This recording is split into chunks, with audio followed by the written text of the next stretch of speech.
Salam sejahtera Malaysia. Denyut nadi suara rakyat bergema di channel ini. Selamat malam tuan-tuan dan puan yang dihormati sekalian. Masih lagi kita berlegar-legar dalam isu tahanan Najib Razak. Terbaru, kita baru saja terima satu input yang baru, satu berita yang baru. Sementara itu, saya ingin bertanya kepada anda semua, tuan-tuan dan puan-puan yang bijaksana lagi arif, pada pandangan anda secara peribadi, tanpa dipengaruhi oleh mana-mana orang, sama ada kawan kah, bini kah, laki kah, saudara kah, rakan sekerja kah, tanpa dipengaruhi oleh mana-mana, anda boleh komen di ruangan komen ya. Tolong komen supaya kita tahu. Adakah anda bersetuju jika Najib dikenakan tindakan hukuman penjara ataupun tahanan rumah? Okey, itu soalan dia. Adakah anda setuju atau tidak? Okey. Baik, tuan-tuan dan puan-puan yang dihormati sekalian, rupa-rupanya baru sebentar tadi kita terima, hampir sukarlah untuk Najib Razak akan mendapat tahanan rumah ini. Susah juga untuk dia dapat kelulusan untuk ini, kerana rupa-rupanya menurut seorang pakar, isu tahanan rumah Najib ini tidak termaktub dalam undang-undang negara. Tidak termaktub dalam undang-undang negara, dan tidak termasuk di dalam kita punya perlembagaan. Jadi siapa yang kata ini? Beliau ialah seorang pakar di dalam undang-undang Malaysia. Kenapa saya kata beliau pakar? Kerana beliau pernah menjadi bos kepada SPRM. Dia mesti tahu tentang undang-undang lah. At least dia tahulah undang-undang lebih daripada saya, lebih daripada makcik-makcik semua mungkin. Mungkin lebih daripada tuan-tuan dan puan-puan. Tapi mungkin juga anda lebih tahu dari dia. Saya tak pasti. Kalau anda lebih tahu dari dia, anda boleh komen. Anda boleh komen, anda boleh respon dan sebagainya. Tapi kalau saya fikir dia lebih tahu dari saya lah. Jadi apa yang dia kata ini mungkin saya agak bersetujulah. Okey. Tanpa membelakangi kuasa kedaulatan yang di Pertuan Agong ya, tanpa membelakangi kuasa kedaulatan yang di Pertuan Agong. Jadi apa cerita dia ya, tuan-tuan dan puan-puan yang dihormati sekalian?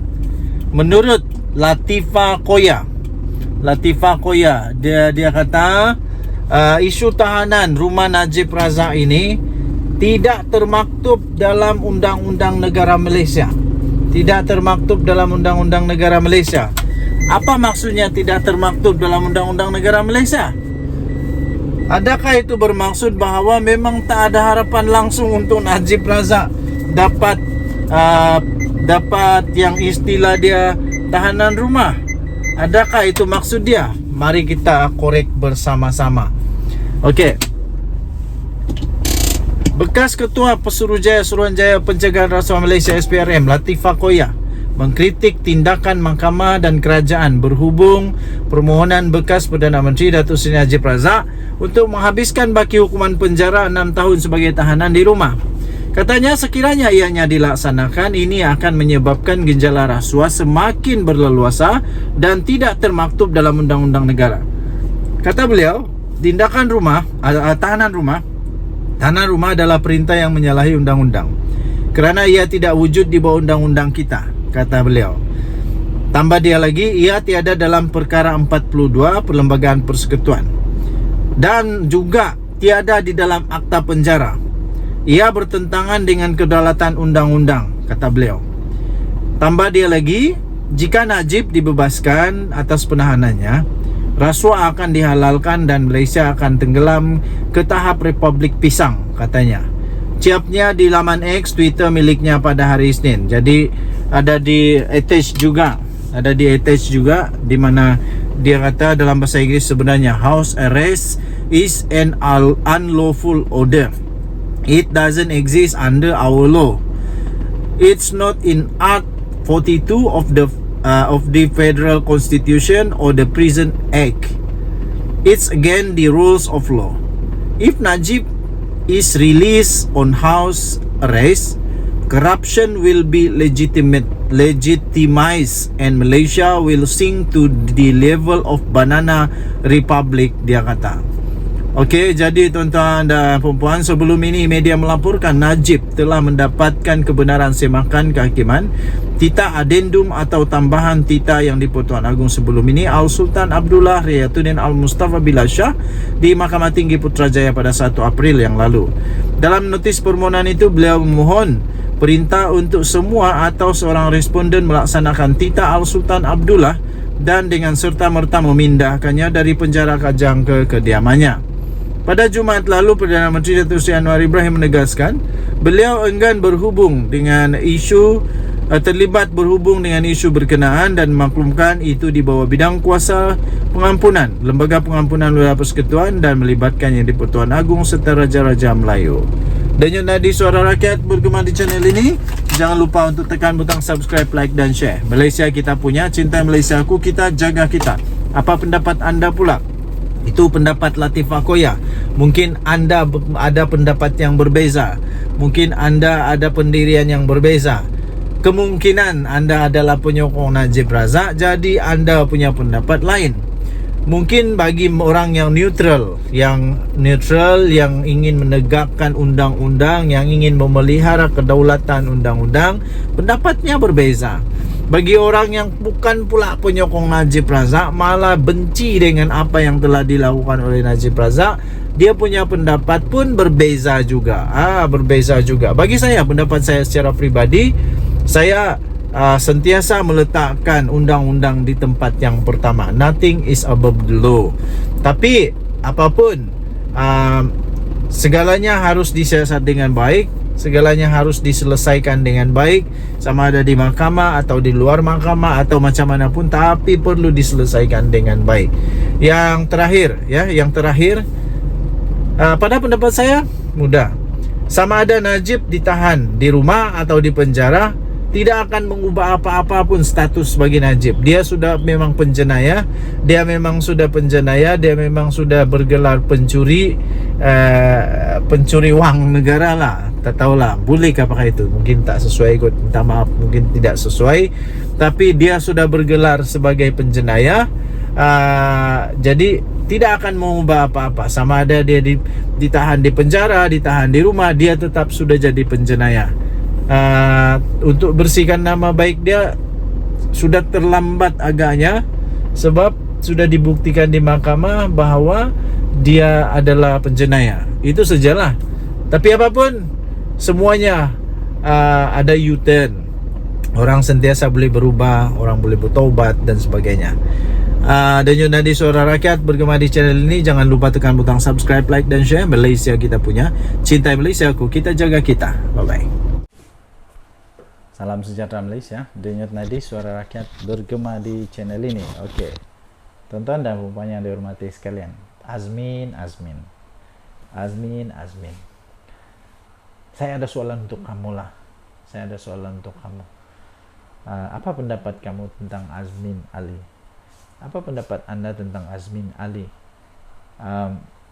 Maksud saya ialah, adakah Azmin Ali ini adalah seorang yang betul-betul setia ataupun tidak setia, ataupun betulkah Azmin Ali ini orang yang memang cukup betul-betul hebat atau tak hebat mana pun, atau hanya dia hebat dulu kerana adanya Pakatan Harapan yang hebat.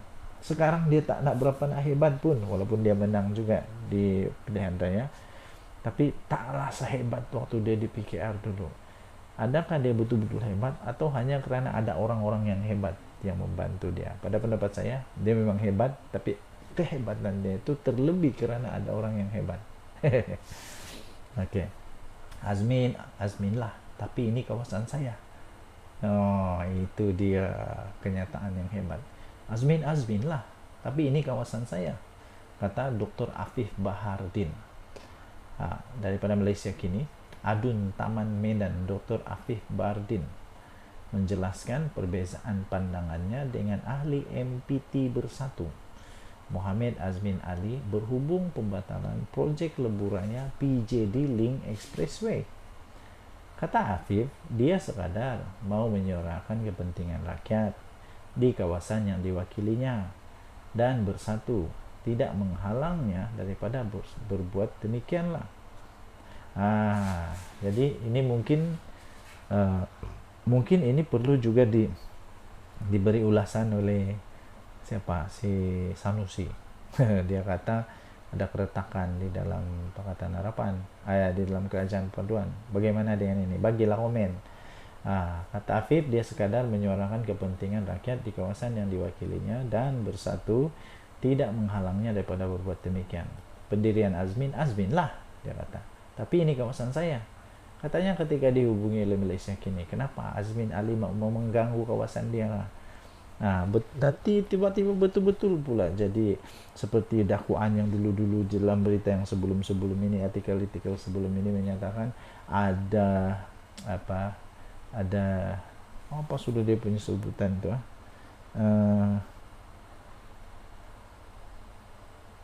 apa aja lah, aku lupa lah.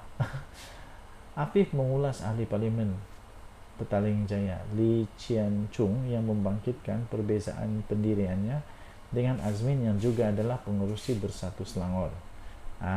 Jadi katanya, saya tidak tahulah kalau Chen Chuan kata kena dengar arahan orang lain, katanya. Setakat ini tidak ada arahan dari Azmin yang saya tidak boleh menyuarakan apa-apa perkara bagi pihak rakyat yang saya wakili, katanya. Dan tambahnya lagi, kami Bersatu tidak mengamalkan perkara itu, jelasnya lagi. Pada 9 Agustus tahun lalu, media dalam talian